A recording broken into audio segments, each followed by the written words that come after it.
आपका भी। लेकिन आपने सर एक आपने एक इंटरव्यू में बताया है कि आपकी विचारधारा जो कांग्रेस से मिलती जुलती मेल खाती है, तो क्या ये इंडिकेट है कांग्रेस के लिए आप खुला रास्ता? बिल्कुल, आप देखिए जो मैंने कहा है उसको फिर से दोहरा देता हूँ। उन्होंने पूछा आपकी विचारधारा क्या है, तो मैंने कहा कि मेरी विचारधारा, हम गांधी को लेकर चल रहे हैं और हर दिन अपने भाषणों में भी कहते हैं कि पूरा ये जो जन सुराज है ये आजादी से पहले, आज की कांग्रेस नहीं, आजादी से पहले जो कांग्रेस की व्यवस्था थी उस व्यवस्था को पुनर्जीवित करने का प्रयास है, जहां दल जो है वो किसी व्यक्ति विशेष का ना हो, किसी जाति का ना हो, किसी परिवार का ना हो।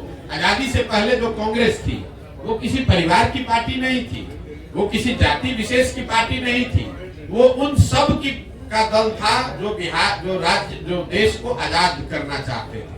तो जन सुराज उस सोच से प्रेरित है कि बिहार में वो दल बने, हर वो व्यक्ति जो बिहार के पिछड़ापन से, गरीबी से, बदहाली से परेशान है वो इसमें जुड़े और जुड़कर बिहार में परिवर्तन के लिए प्रयास करें। हम वो विकल्प बना रहे हैं और विचारधारा के आधार पर निश्चित तौर पर अगर आप महात्मा गांधी को लेकर चले हैं तो मैंने ये कहा कि आप कांग्रेस जिस विचारधारा को रिप्रेजेंट करने का दावा करती है, मेरी विचारधारा वही है। वो कर पा रहे हैं कि नहीं कर पा रहे हैं उनका मामला है, हम कांग्रेस में नहीं है। हमारी विचारधारा वो है जो महात्मा गांधी की विचारधारा कांग्रेस में थी, उसी विचारधारा को लेकर चल रहे हैं और उसी को आप कह रहे हैं कि कांग्रेस के लिए दरवाजा नहीं खोल रहे हैं। वो विचारधारा ही हम कह रहे हैं कि हमारी वही विचारधारा है।